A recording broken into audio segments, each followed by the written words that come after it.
Hello, good evening, everyone, and welcome to episode 9 of Montague Island Books. And I'm delighted to say that we've gone truly international tonight, not just in the same continent, we've gone intercontinental with our guest. Now, our guest, I've not really got a lot of information, so I'm going to have to depend on him to tell us all about himself because there's nothing on on Amazon and only a little bit on his Facebook page. So he's the author of The End Days, which was published in 2016, and The Venom Protocols, which was published in 2018. And he's just in February last month, released his new book, The Girl's Guide to the Apocalypse. And that is selling really well. So I'm very pleased to welcome John Murray McKay. Good evening, John. How are you doing? Excellent. Thank you so much for having me here. It's wonderful to be here. Thank you so much, sir. Great to have you. We've spoken on the book club a lot, met on messaging, but we've never actually spoke face to face, so to speak. So it's great to have you on. So Thank you. first of all, John, do you want to tell us a little bit about who you are, where you are, etc., and a bit about your books and where people can get them? Right. I'm from South Africa, Pretoria, South Africa.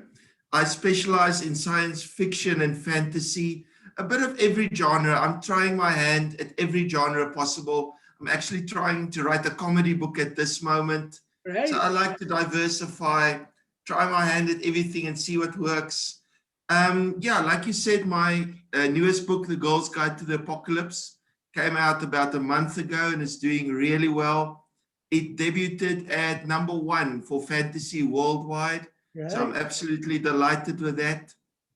And in June, we're doing a re-release of The Venom Protocols, one of my crime thriller books. So yes, I'm with a wonderful publisher now, and we're just sorry, my voice is going here. Re-releasing all my books over here. So yes, and they're available on Amazon. Now, gladly I'll post the link on the group afterwards, and then I'd love for people to read my work. I love sharing my work. Right. Yes, sir. And what do you sort of find? Well, first of all, when you sort of say you're re-releasing the books, are you sort of rewriting them, or are you just sort of repackaging them? Repackaging them with a new publisher, getting them all nice and shiny over there, new covers, just going through all the basics, just making sure that we can release it to a wider audience there. So first one in June, second one in December, every 6 months, I want to release a book over there. So then crossing fingers and hoping for the best, that the audience likes it out there. Yeah. And as regards the writing process, is there do you find a particular genre easier, or because obviously you've got a few different genres now, or is it just same across the board? I do tend to like fantasy and a bit of science fiction there, but whatever takes my fancy. There are certain genres I cannot write to save my life. I tried romance once.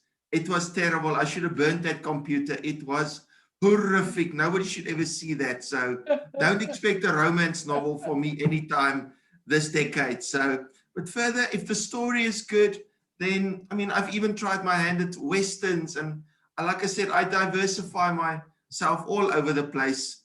And yeah, so give the readers a bit of a wide spectrum. Yes. Great. So do you get the ideas for the story first, or do you pick your genre first? So I get my ideas first, and then the genre comes afterwards. Like you said, my writing process is utter chaos. There's ideas in my head, and I just absolutely run with it. I can't plan things out. I lose notebooks. I don't even try anymore. I keep it all up in this chaos I call my head.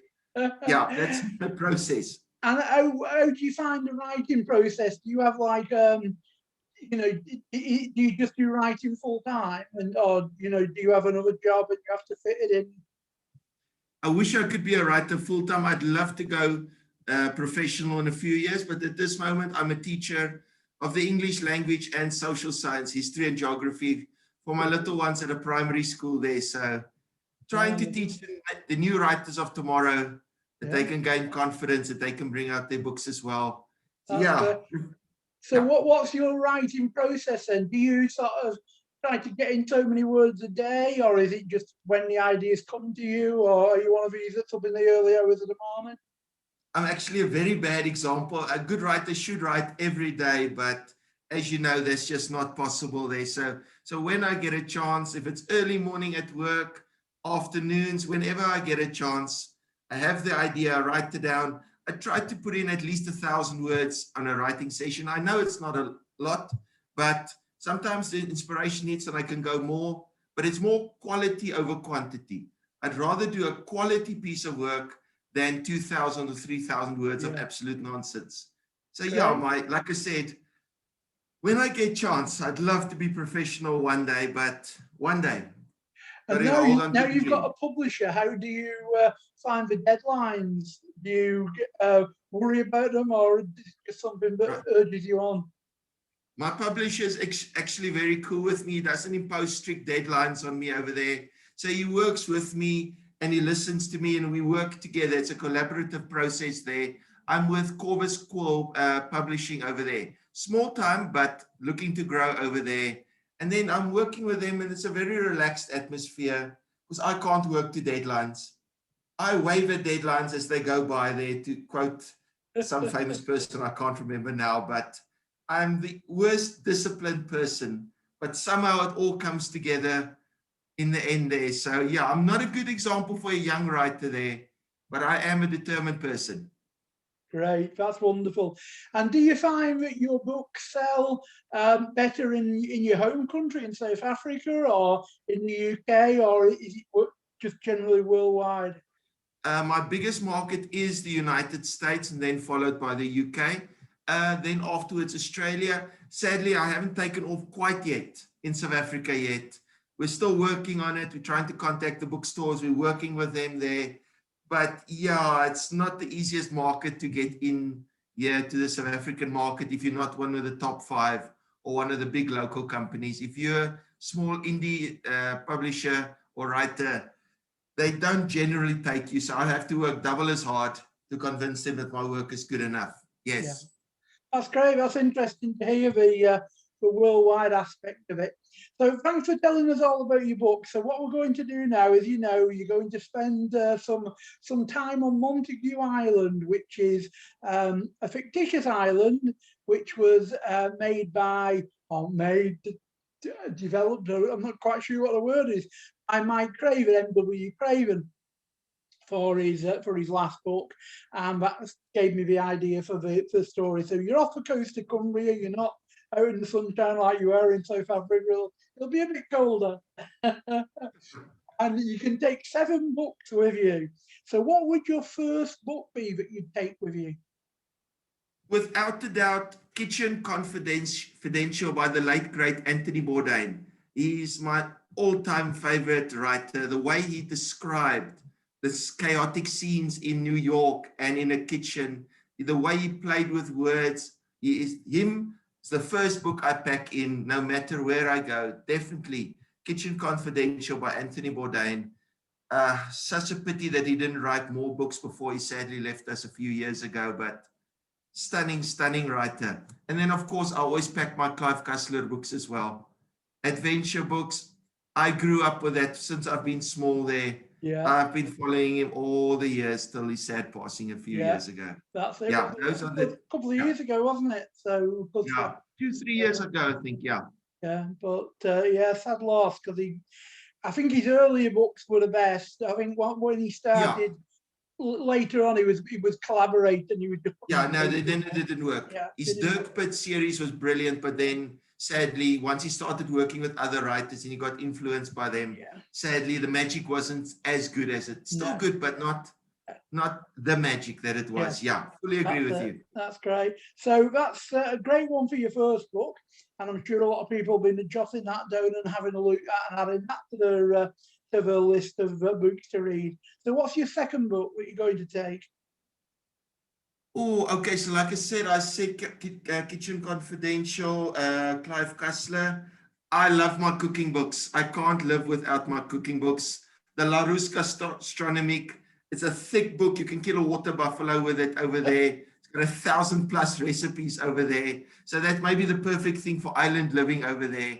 So definitely I want to take the La Ruse Gastronomique, my big cooking book. Can't go without that one over there.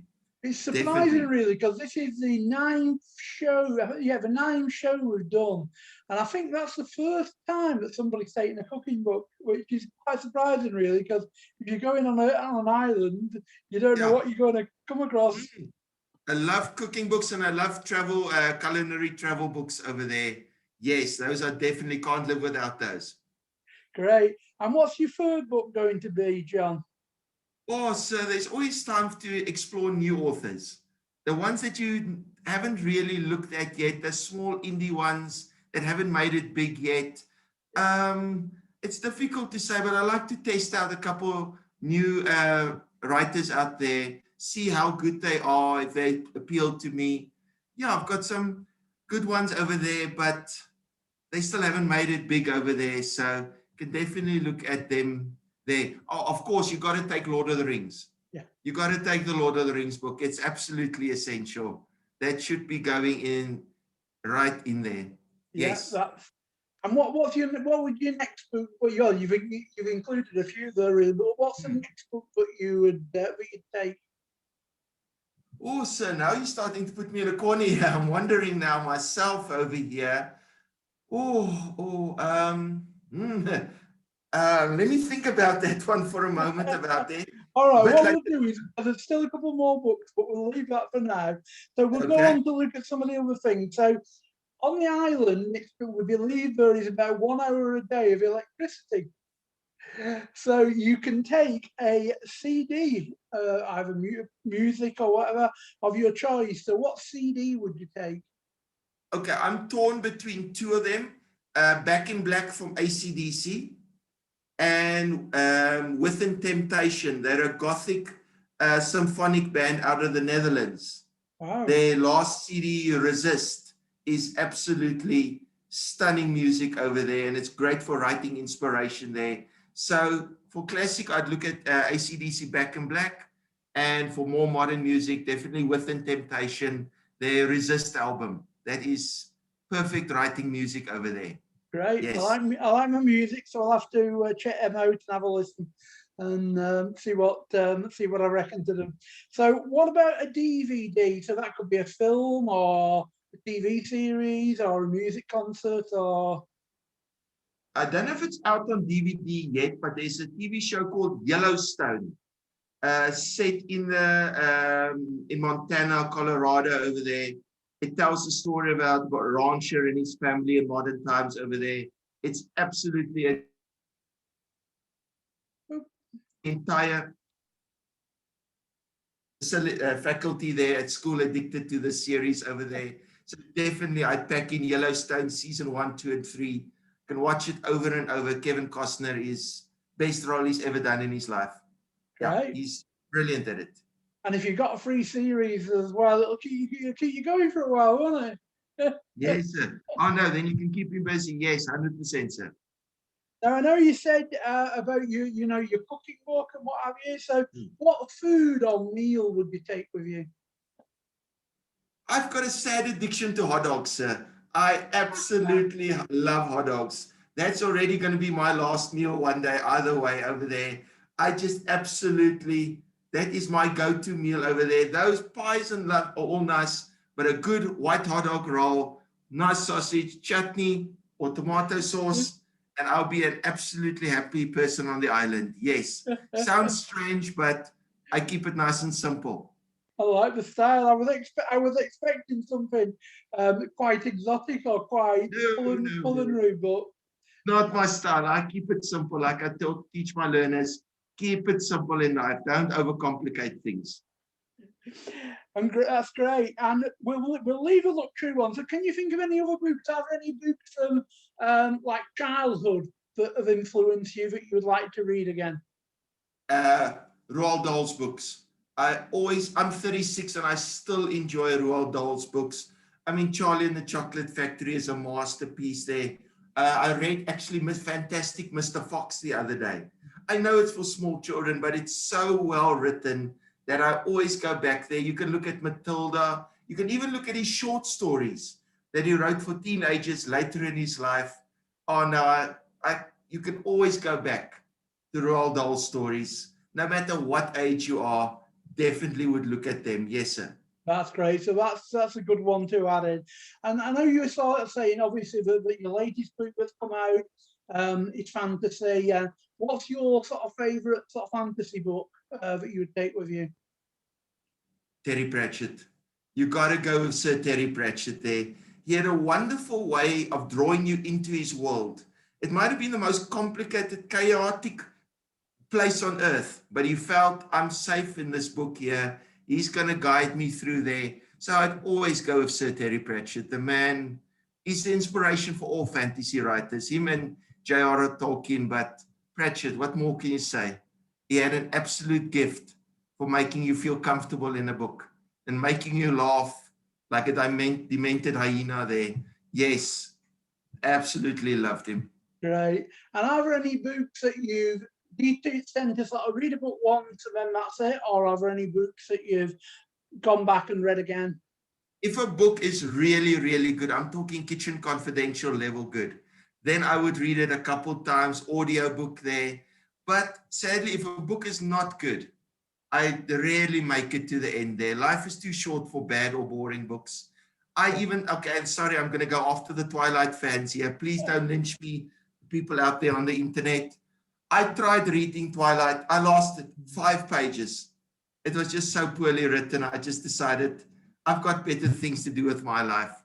Yeah. Sorry, I'm probably going to get the Twilight fans coming after me, lynching me here, but it's just one of those. A book either gets you or it doesn't. A book can't please everybody, can it? So, you know. The book has got to catch you within the first chapter. Yeah. If it doesn't capture your attention in the first chapter, it's a struggle. Then, and I'm sorry, I'm going to commit a bit of blasphemy here. Stephen King's The Gunslinger. Ooh. I couldn't get through it. I lasted 3 chapters. I could not get through it.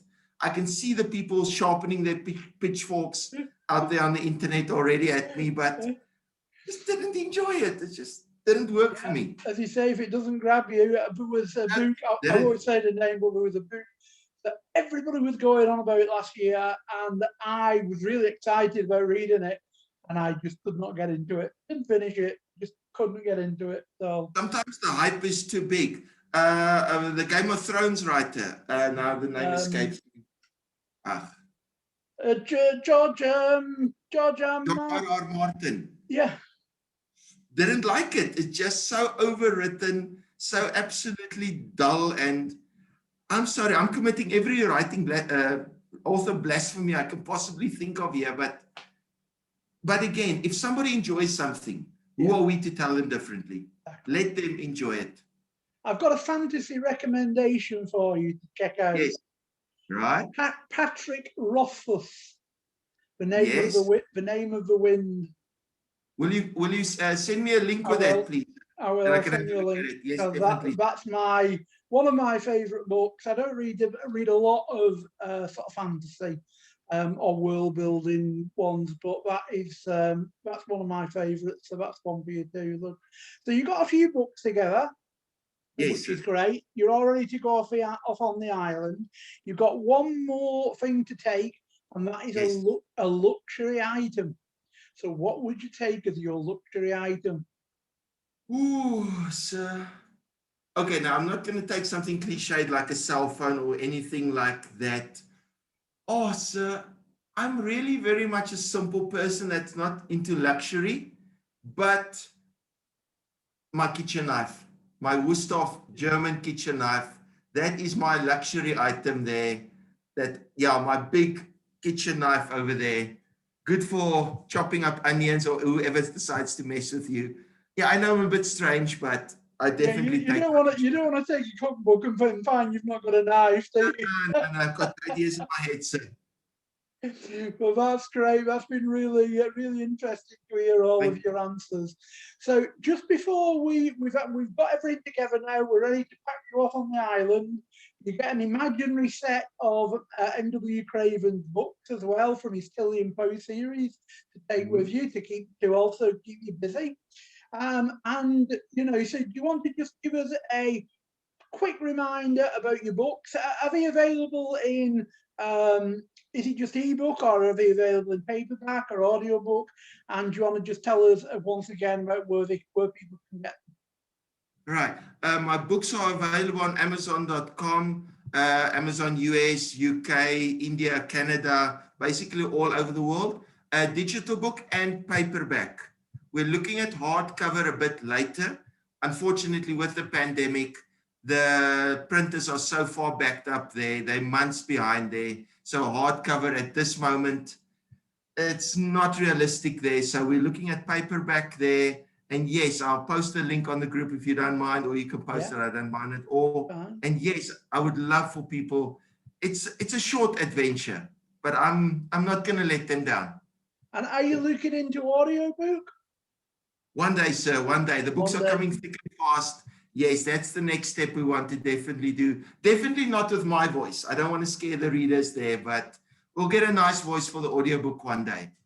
For sure, sir. Well, it's been lovely speaking to you this evening, John. Thank you very much for coming. Thank you so much. We've got, just to let people listening, this will be going up on YouTube tomorrow. So obviously link you into it, John, and then you can see it and share it with your fans.